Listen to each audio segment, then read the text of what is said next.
सभी झारखंड वासियों को रक्षाबंधन की हार्दिक शुभकामनाएं। जोहार, नमस्कार। माताओं, बहनों, आज रक्षाबंधन का पर्व है और आज सभी जैसे कि जानते हैं आज रक्षाबंधन के दिन झारखंड सरकार ने आप सभी को बहुत बड़ी सौगात दी है। हर महिलाओं को झारखंड में जिनकी उम्र 21 साल से 50 साल के बीच की है, उन हर माताओं और बहनों को झारखंड सरकार के द्वारा 1000 रुपया प्रति माह की दर से पेंशन देने की घोषणा की गई है, जिसकी शुरुआत झारखंड सरकार के द्वारा रक्षाबंधन से एक दिन पूर्व 18 तारीख को पाकुड़ से शुरुआत कर दी गई है और शुरुआती के तौर पर में 81,000 महिलाओं के खाते में एक साथ 1000 रुपये स्थानांतरित कर भी दिया गया है। अभी बहुत सारी महिलाएं ऐसे हैं जिनके खाते में अभी तक ये पैसे नहीं आए हैं। कई महिलाएं ऐसे हैं जिन्होंने अभी तक आवेदन नहीं किया है और भी जिन्होंने आवेदन कर दिया है। उन सारी महिलाओं के मन में एक बहुत बड़े सवाल होंगे, जिनका आज मैं उन सारे सवालों का आपका निराकरण करने का मैं प्रयास करता हूँ। आप लोगों के मन में एक सबसे बड़ा सवाल यह होगा कि यह जो योजना है यह 2-3 माह में बंद हो जाएगी। इसका जवाब यह है कि यह जो योजना है झारखंड सरकार के द्वारा यह सतत चलने वाली योजना है, यह कभी बंद नहीं होगी। इस योजना का लाभ लेने वाली महिलाओं को 50 साल के उम्र तक प्रत्येक माह की 15 तारीख तक उसके बैंक खाते के माध्यम से 1000 रुपये का भुगतान हर महीना किया जाएगा। आप लोगों का दूसरा सवाल यह होगा कि झारखंड महिला योजना का लाभ किसको मिलना है। उसका जवाब यह है कि यह झारखंड की जिनकी उम्र 21 वर्ष पूर्ण हो चुकी है और 50 वर्ष से कम है, उन सारी महिलाओं को इसका लाभ मिलना है। और तीसरा आप लोगों का सवाल ये होगा कि क्या 21 वर्ष से कम उम्र की महिलाओं को इसका लाभ मिलेगा या नहीं मिलेगा।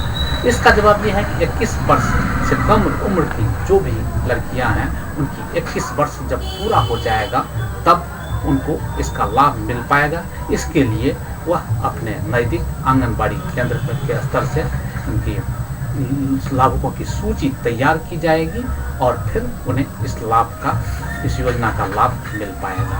और अगला सवाल ये होगा, इस योजना का लाभ किसको नहीं मिलेगा। तो वैसी महिलाएं जो झारखंड की नहीं हैं उनको इसका लाभ नहीं मिलेगा। जिनका पारिवारिक आयकर जमा करता हो, स्वयं या उनके पति या पिता अगर आयकर जमा करता हो या सार्वजनिक क्षेत्र में अस्थायी या संविदा पर में नियुक्त हो, उन्हें इसका लाभ नहीं मिलेगा। तीसरा, आवेदन फॉर्म कहाँ से मिलेगा।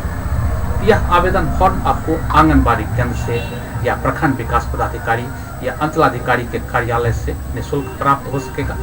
आवेदन फॉर्म भरने से लेकर के सम्मान राशि मिलने तक सारी प्रक्रियाएं सरकार द्वारा निःशुल्क की गई है और सरल किया गया है। आवेदन फॉर्म भरने के लिए आपको कौन कौन से डॉक्यूमेंट्स की ज़रूरत होगी। तो आवेदन फॉर्म भरने के लिए आपको आधार कार्ड की ज़रूरत होगी, राशन कार्ड की ज़रूरत होगी, बैंक खाता चाहिए, स्व घोषणा पत्र चाहिए, एक पासपोर्ट साइज का फोटो चाहिए। साथ ही राशन कार्ड अगर पिता का भी है तो भी वह मान्य होगा। इसके अलावा आप लोगों का सवाल होगा कि आवेदन फॉर्म को जमा कहाँ करना है।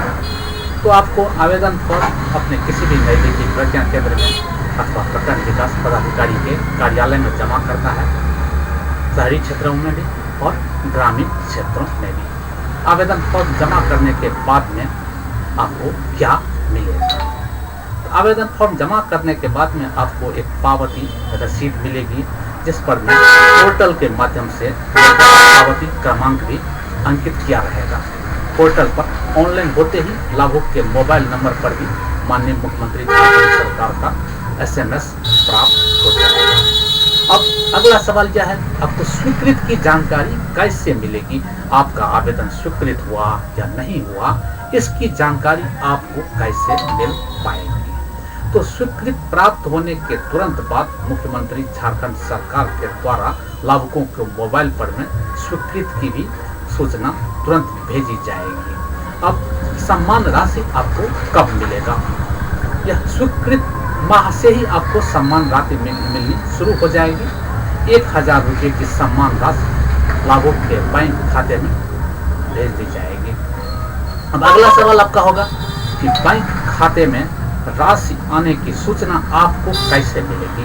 तो बैंक खाते में सम्मान राशि भेजते ही मुख्यमंत्री झारखंड का एक SMS लाभुक के मोबाइल पर में प्राप्त हो सकेगा।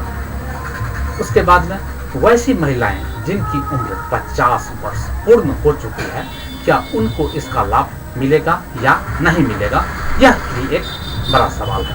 तो इसका उत्तर यह है कि 50 वर्ष की आयु पूर्ण करने वाली महिलाओं को विभाग द्वारा संचालित मुख्यमंत्री राज्य वृद्धा पेंशन योजना के तहत ऑलरेडी लाभ प्रदान किया जाता है, जिसमें वह आवेदन करके इसका लाभ ले सकते हैं। अगला सवाल आपका होगा कि कोई भी कर्मी या व्यक्ति इस योजना का लाभ दिलाने के लिए अगर आपसे पैसे की मांग करते हैं तो आप इसकी शिकायत कहाँ कर सकते हैं। इसके लिए विभाग द्वारा एक टोल फ्री नंबर जारी किया गया है, जिस पर में आप तत्काल इसकी शिकायत कर सकते हैं। इसके अतिरिक्त अपने प्रखंड विकास पदाधिकारी या अंचलाधिकारी या सहायक निदेशक सामाजिक सुरक्षा या अनुमंडलाधिकारी या उप विकास आयुक्त या आयुक्त को भी आप इसकी शिकायत कर सकते हैं। विभाग का टोल फ्री नंबर है 1800890089000215। यह विभाग का टोल फ्री नंबर है। इस टोल फ्री नंबर पर में आप अपनी कोई शिकायत कर सकते हैं या फिर आप कोई भी जानकारी इस बात संबंध में अपने आवेदन के संबंध में प्राप्त कर सकते हैं। जहां तक हमें लगता है हमने आप लोगों की जितनी भी सवालें हों, जितने आप लोगों के मन में जो भी सवालें होंगी, उसका हमने अपने स्तर से जवाब देने का पूरा प्रयास किया है। अगर इसके अलावा भी आप लोगों के मन में कोई और सवाल हो तो आप लोग कमेंट बॉक्स में लिखें, हम आपके सवालों का जवाब देने का पूरा प्रयास करेंगे। या फिर आप हमारे WhatsApp नंबर पर में डायरेक्टली आप हमें मैसेज करके सवाल कर सकते हैं। हम विभाग से संपर्क करके आपके सवालों के बारे में जानकारी लेकर के आपको आपके सवालों का जवाब देने का पूरा प्रयास करेंगे। धन्यवाद, नमस्कार, जोहार सभी देशवासियों को। PSA lab news, PSA solution और सक्सेस मीडिया हिंदी दैनिक अखबार की ओर से रक्षाबंधन की ढेर सारी हार्दिक शुभकामनाएं।